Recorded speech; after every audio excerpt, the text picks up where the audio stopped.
Good afternoon, Clanks, and welcome to the first edition of Lucas's weekly Wednesday ramblings. For some new stuff in the world of Lucas, you probably know at this point that I auditioned for the UC Berkeley Symphony Orchestra yesterday. And you probably also know that I didn't make it. No worries for me, I've got 5 more semesters to audition for it. Gives me more time to work on some other stuff down in the practice room. Quite a fun experience though.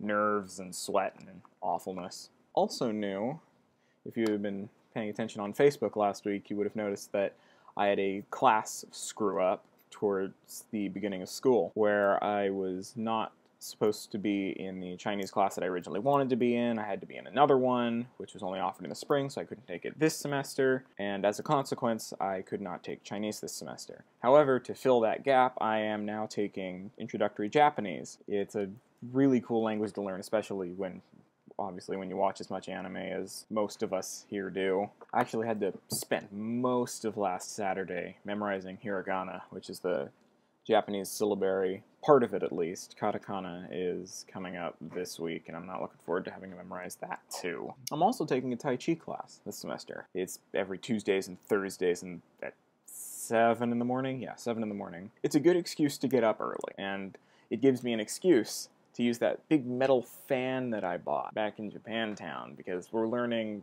a form of Tai Chi that involves fan work as well as just the open hand stuff.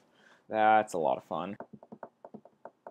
I've also started playing a in-browser game that I heard about on Twitch. It's called Cookie Clicker. I would recommend you not play it, especially Steven, because that game is incredibly addicting, and it doesn't waste a ton of time, but you always keep it like open in your browser, and it's just like, I don't want to play that right now.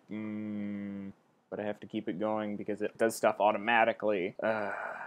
In terms of the question Adam posed on Monday, where would I like to be in 10 years? I would like to hopefully be in a place that's not Fresno. I think that is a solid goal for anyone who grew up in Fresno, is to leave. Right now it's pretty nice, not having to deal with death. You can actually go outside without immediately bursting into flames and dying. Checking the clock. Got about a half an hour until class starts. Well, class resumes. Got sort of a interim little break where I can record this. Hopefully I'll have some more stuff for you guys next week. Stay cool, everybody. I know I am.